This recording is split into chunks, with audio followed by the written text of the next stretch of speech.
Hi, this is Mugdha Pradhan. I'm a functional nutritionist and the founder of I Thrive, and you're watching me on Fit Tuck.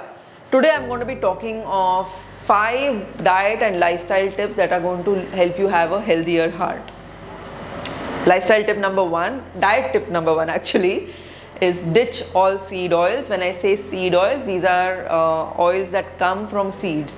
So groundnut, sunflower, safflower, mustard, sesame, canola, all of these oils are made from seeds. These oils are highly inflammatory, especially for your heart.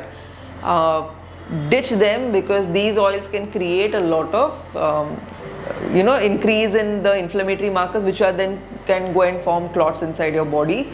So ditch seed oils and switch to having ghee and butter and coconut oil in your diet instead, and you're doing a big favor to your heart. Second tip would be again diet related. Continue to have eggs and the yolks inside them if you're already eating them. Do not ditch them. If you're somebody who's been throwing yolks, please don't do that. Have the egg and the yolk together, because the yolk is not going to increase your cholesterol. It's in fact going to give a lot of antioxidants. It's going to give a lot of vitamins. It's going to give good quality protein and excellent quality fat to your body. So please have whole eggs. For breakfast, you could just have like 3 boiled eggs, and that would do so much good for your heart. Do not be afraid of cholesterol in food. Red meat, eggs are good for you. They are not bad for you. Okay. Third tip would be get sunlight exposure. Okay. So what does sunlight have to do with your heart? Well, there are enough and more research papers and research studies proving that sunlight exposure is not just about vitamin D. Sunlight actually is an anti-inflammatory. So when you are sitting in sunlight, the anti-inflammatory mechanism gets triggered. Sunlight also helps, like sunlight exposure helps reset your circadian rhythm.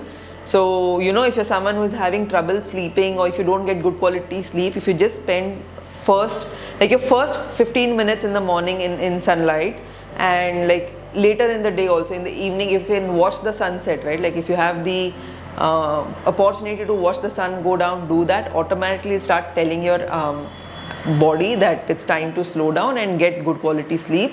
So sunlight is anti-inflammatory. Sunlight exposure actually increases nitric oxide in the bloodstream, which is again something that really supports your heart.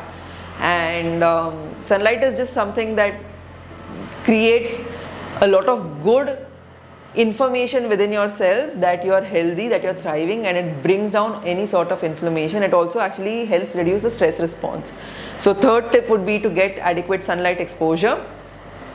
Fourth tip to really maintain your heart well would be to hydrate, and not just with water but hydrate with electrolytes, because often when we are not drinking enough water, when we are dehydrated, our blood is actually thicker and slower and more sluggish, and your heart has to work harder to push it.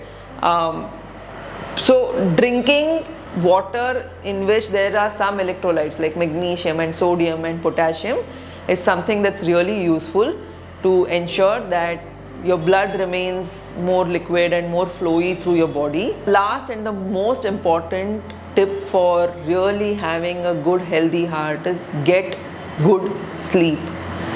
Sleep is one of the most restorative, regenerative processes that we have access to. It's free, and if you just go to bed at 10 and if you wake up maybe 5:36, it's the perfect setting for your body to heal itself, right? So if you're having trouble falling asleep, if you're having trouble getting to bed on time, those are different issues. They need to be sorted.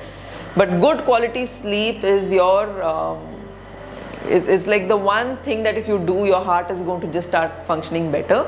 So those were my 5 tips for a healthy heart, and I hope you learned something new.